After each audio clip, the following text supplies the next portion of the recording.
So in the today's session, I'll be starting a new chapter, and the name of the chapter is called as hydrogen. So in the hydrogen chapter, as the name is saying, we are going to study only about the element hydrogen. So we are going to study the position of the hydrogen, occurrence, about the hydrides, its types, some reactions and the uses. So some of the part in the hydrogen chapter has been deleted. So whatever the deleted part is there, we are going to exclude that, and we are going to study what is prescribed in the NCERT book. Now the first point in the introduction part.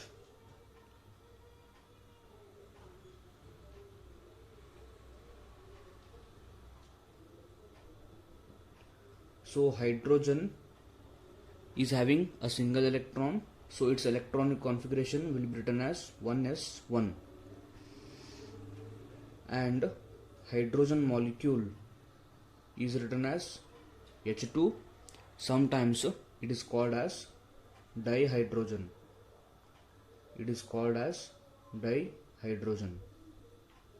So this dihydrogen gas will be remaining as gas at room temperature. It is gas at the room temperature, and it is highly flammable. It is highly flammable. That means it will easily catch fire. So this flammable nature we can see with the sodium. When we add sodium in the water, it is going to liberate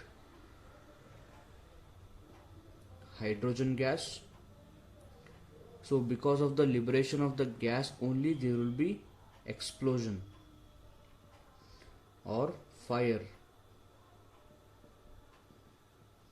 So this is the best example by which we can understand that hydrogen gas is having flammable nature. So the next part,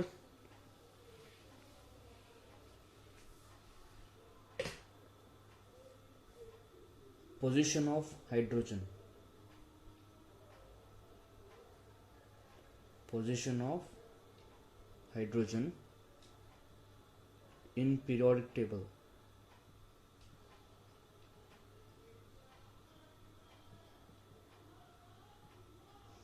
Position of hydrogen in the periodic table. So if you see the periodic table, in the periodic table we are having S block, and we have P block,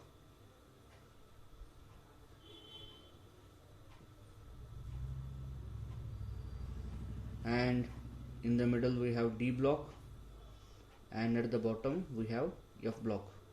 S, P, D and F. So when you see the periodic table, you might have seen that hydrogen is kept separately. Hydrogen is kept separately.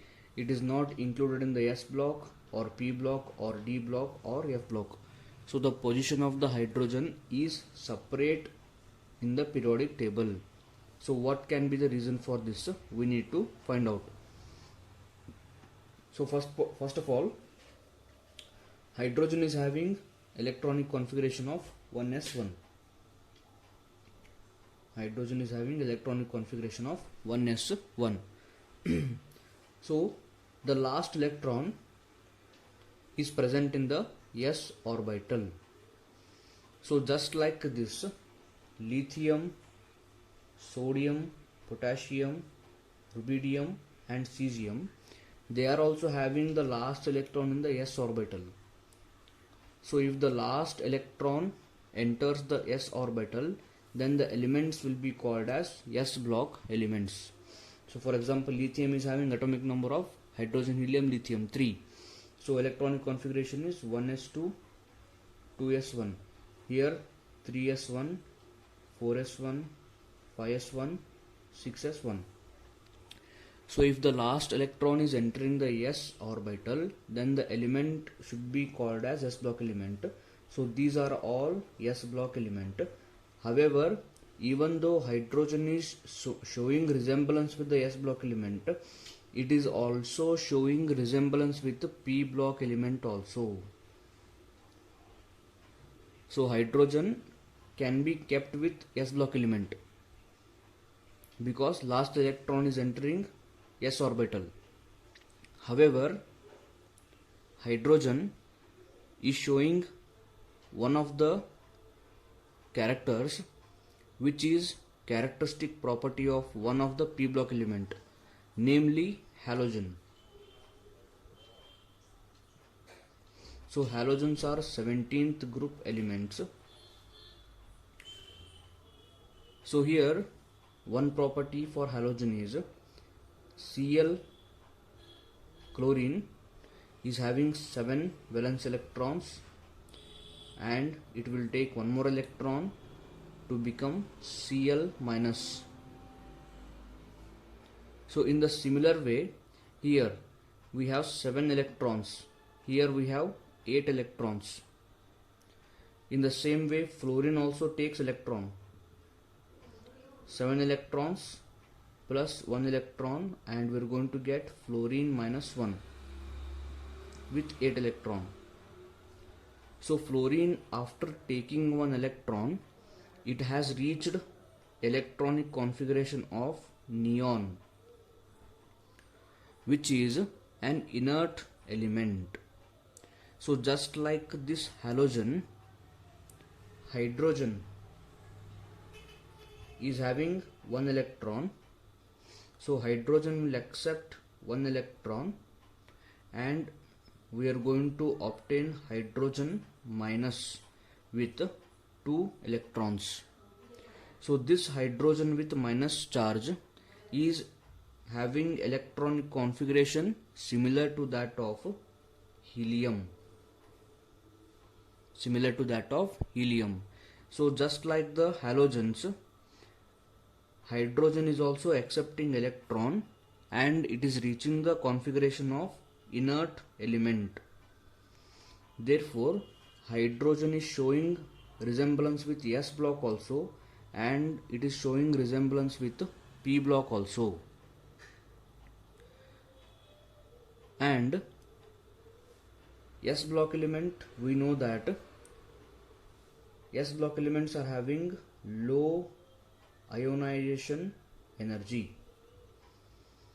S block elements are having lower ionization energy. For example, if I take lithium's ionization energy is 520 kilojoule, but hydrogen is having very higher ionization energy, approximately 1300 kilojoule.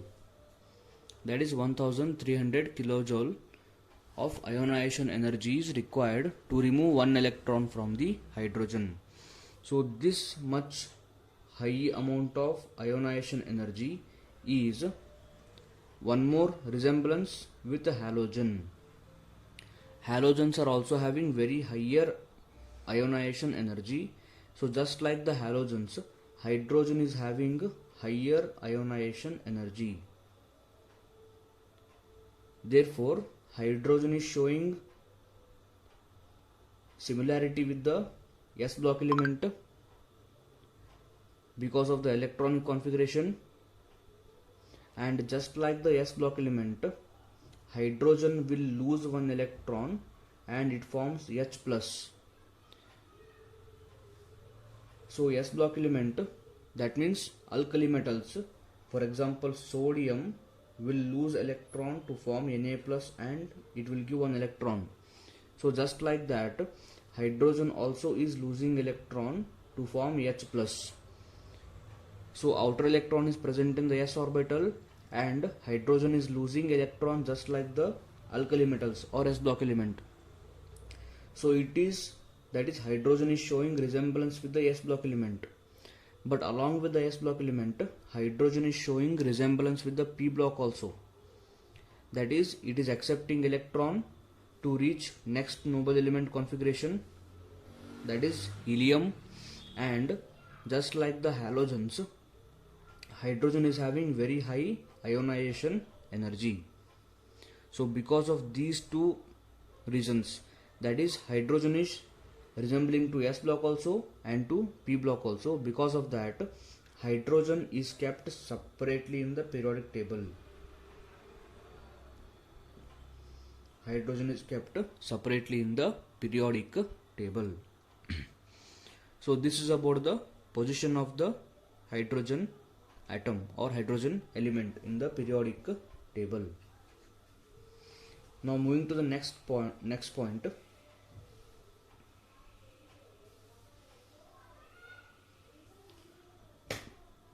So next point is occurrence.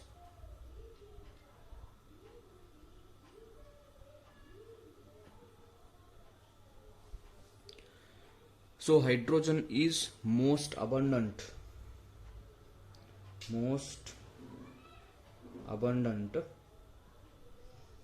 in the universe,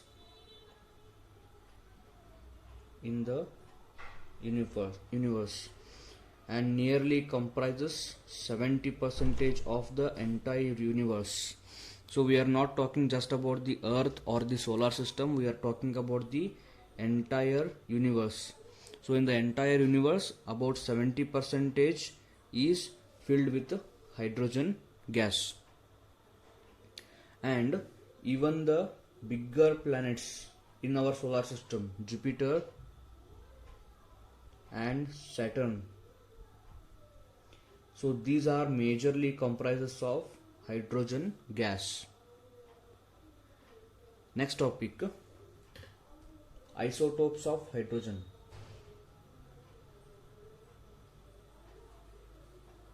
Isotopes of hydrogen. So first of all, isotopes are the atoms of same element which will be having similar atomic number but different mass number. So isotopes are the atoms of the same element which will be having same atomic number but different mass number. So in case of the hydrogen, we have three isotopes.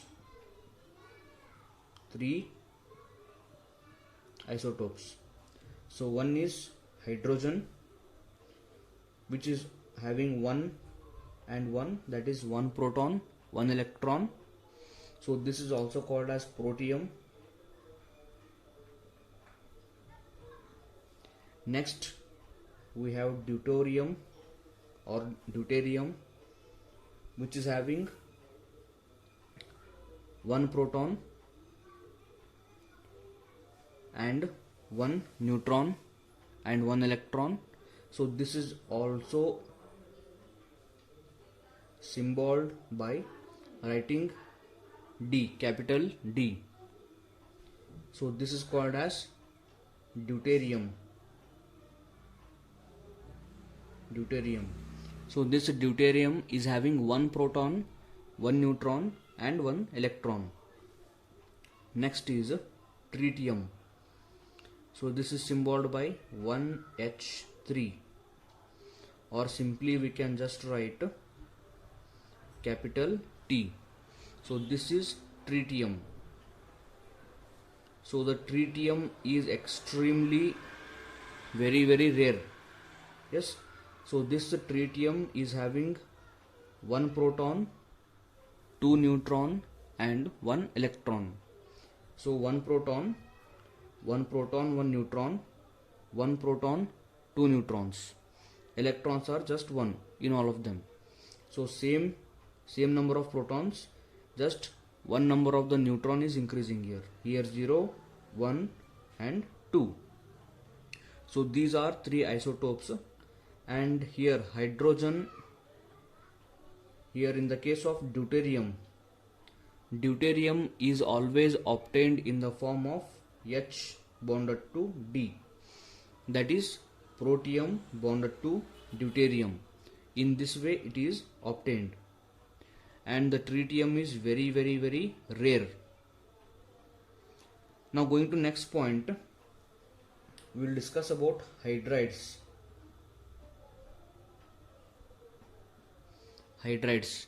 So hydrogen combines with every element to form the hydrides of formula EHX, where X can be any number and E is any element except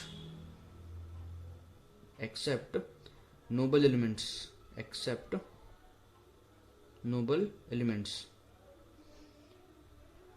So there are three types of the hydrides. One is ionic hydride,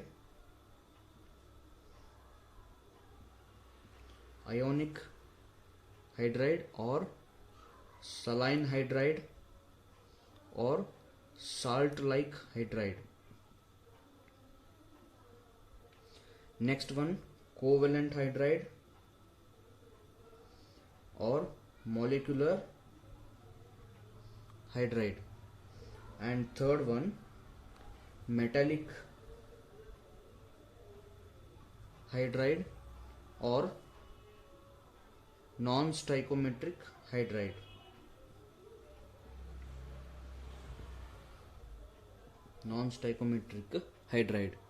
So first of all, about the hydrides, we are going to discuss about the first type of the hydride, that is ionic hydride or saline hydride or salt-like hydride.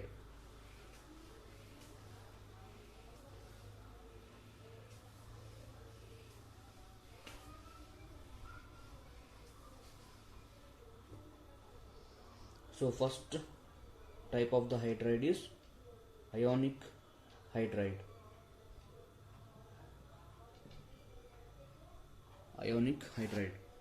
So these ionic hydrides are crystalline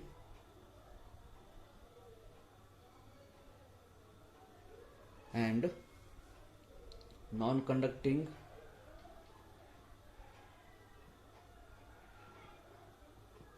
and non-volatile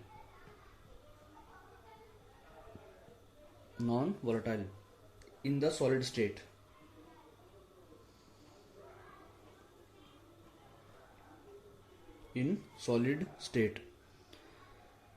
So these are mostly ionic except beryllium hydride and magnesium hydride. So beryllium hydride and magnesium hydride, along with some ionic property, they are majorly covalent in nature because of the smaller size of the beryllium and the magnesium. In the molten state,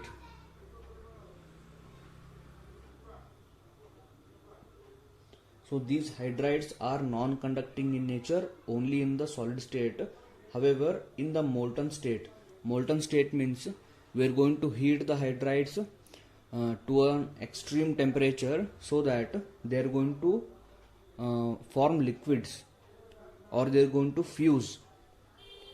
So at the fused state or in the molten state, they are going to become conducting in nature and hydride will move towards the anode. So this hydride is melted form. And we are going to obtain hydrogen gas and 2 electrons will be obtained. So one example of this ionic hydride is sodium hydride. So in the sodium hydride, sodium is having plus charge and hydrogen is having minus charge. So these hydrides, ionic hydrides, they will react violently with water, producing sodium hydroxide and hydrogen gas. So one more reaction we can take here, lithium hydride. Lithium hydride will also react with Al2Cl6, that is a dimer of the aluminum chloride, and we are going to obtain 2LiAlH4. So this is called as lithium aluminum hydride. It is used in the organic reactions to reduce the organic compounds. and along with this we are going to obtain 6 moles of lithium chloride, which will be covalent in nature. And one more reaction for this, lithium hydride reacts with B2H6 forming 2LiBH4. So this is diborane molecule. It is going to react with lithium hydride and we are going to obtain lithium borohydride. So this lithium borohydride also is a strong reducing agent which will be used to reduce the organic compounds. So in the next session we are going to discuss about the covalent or molecular hydrides.